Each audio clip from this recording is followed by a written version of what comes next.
Welcome everyone to the sample lecture for the Philosophy of Mind and Psychology Master Track. One of the courses on this track will focus on philosophical thinking about emotions. I am Dr. Alfred Archer, and in this short lecture I will give you a small taster of the kinds of issues we will discuss in this course. My focus will be on the emotion of anger, and whether anger has a valuable role to play in our moral lives, and in our lives more generally. I will briefly introduce a number of perspectives that we would examine in much greater detail in the real life version of this course.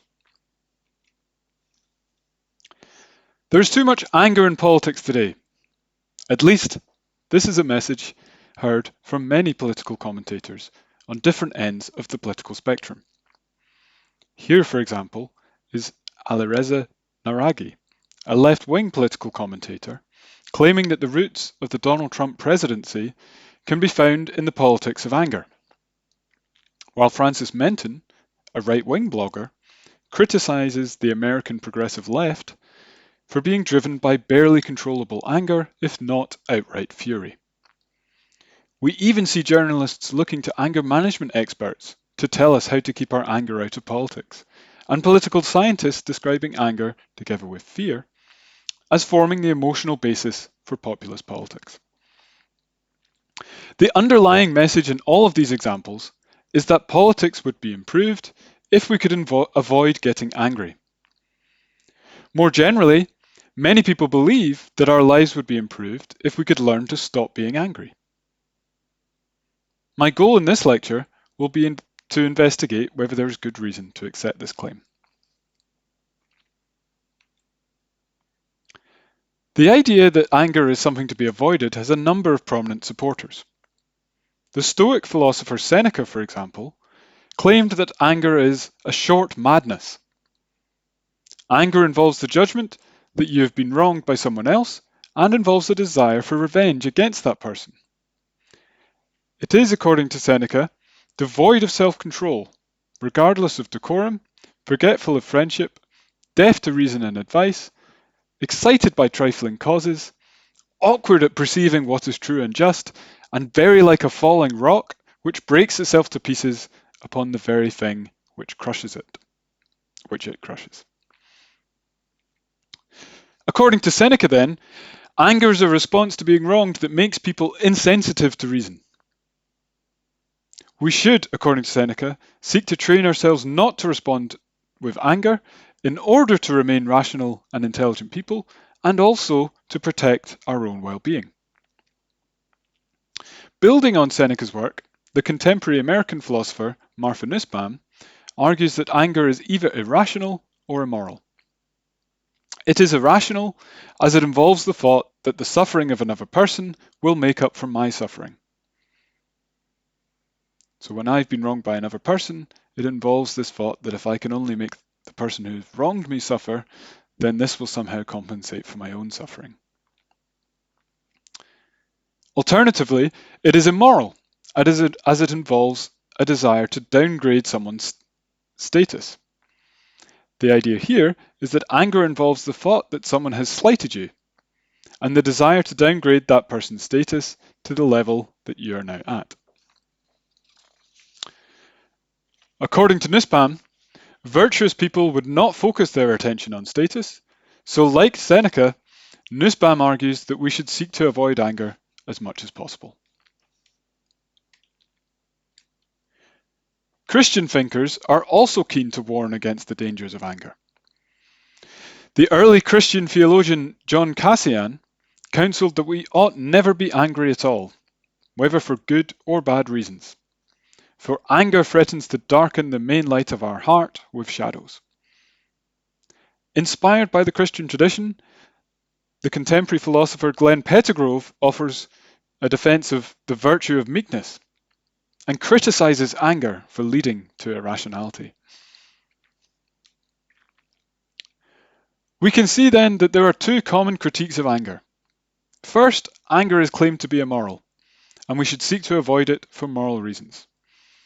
This objection may appeal to the idea that anger involves a desire for revenge, or to the claim that anger involves too great a concern for status. Second, anger is claimed to be irrational and should be avoided for epistemic reasons, reasons to do with how we're accurately or otherwise representing the world. Anger consists of an irrational desire, it is claimed, and also leads us to be less responsive to reason. If we want to accurately represent the world in an intelligent and rational way, then we ought to avoid being angry. So the claim goes. So anger here is not only claimed to be an irrational desire in itself, but also to lead us to be insensitive to the voice of reason. However, other theorists have defended the value of anger. For example, Audre Lorde, a feminist and anti-racist poet, essayist and activist, argued that anger is crucial for combating injustice. Focusing on anger as a response to sexism and also to the issue of racism, Lorde claimed that every woman has a well-stocked arsenal of anger, potentially useful against those oppressions, personal and institutional, which brought that anger into being. Focused with precision, it can become a powerful source of energy, serving progress and change. Anger then, according to Lorde, is a liberating and strengthening act of clarification that is loaded with information and energy. According to Lorde then, anger is an important moral response to being wronged for at least 4 reasons. First, anger involves a recognition of injustice. This is morally valuable, as it alerts us to wrongdoing, but also allows us to accurately understand the world. Second, expressing anger is a form of protest against injustice. When we express our anger at a situation, we take a stand against it and send the message that we're not willing to stand for it. As a number of moral philosophers such as Colleen McNamara and Miranda Fricker have emphasised, one function of this form of protest is to seek moral alignment, to try to form a shared moral understanding with the person we are addressing. The third reason Lorde gives for the importance of anger is that it is a source of energy for those seeking to respond to injustice. Anger, according to Lorde, gives people the desire and motivation to stand up against injustice and to attempt to build a better future. The final reason that Lorde gives for the value of anger is that anger can play a useful role in clarifying who is an ally and who is an enemy. Lorde observes that when women of colour speak out of the anger that laces so many of their contacts with white women, we are often told that we are creating a mood of hopelessness, preventing white women from getting past guilt or standing in the way of trusting communication and action. According to Lorde, those who respond in this way clearly indicate that Lorde should not view them as an ally in her attempts to combat racism. While this recognition is painful, it is nevertheless crucial information for those seeking to build a better world. If we accept that anger may, at least on some occasions, have a valuable role to play in combating injustice, then it is also important to consider who is allowed to be angry. As a number of feminist philosophers have pointed out, the identity of the person getting angry plays a major role in determining how it is received. Marilyn Fry, for example, argued that women's anger is often denied uptake and taken as evidence that something is wrong with the angry woman rather than with the way the world is. There are several problems with this. First, the injustice itself is ignored. So the problem the woman is complaining about or getting angry about will also be ignored. Second, the woman who expresses her anger is treated as being unstable or mentally ill and may find herself further marginalised as a result. Third, this encourages women to suppress their anger. This not only means that they may miss out on the potential value to be gained from getting angry, but, as Audre Lorde made clear, may lead to the anger being misdirected to an undeserving target.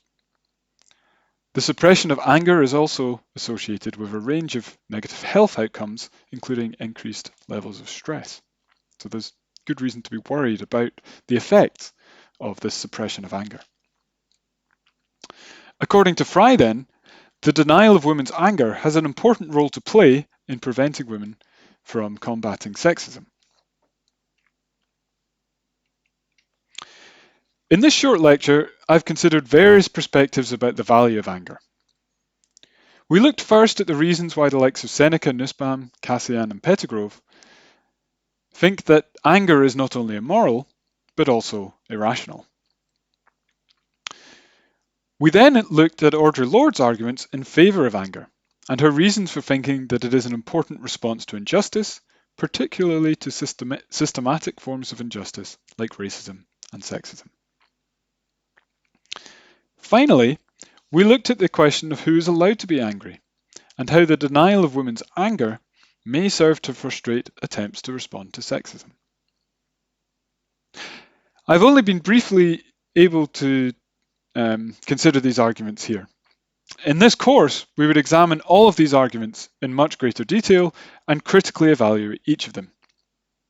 We would also think more generally about whether emotions have a positive role to play in our lives or not. In doing so, we will examine what recent developments in empirical psychological research can tell us about the various arguments considered here and about the role of emotions in our lives more generally. Thanks for listening.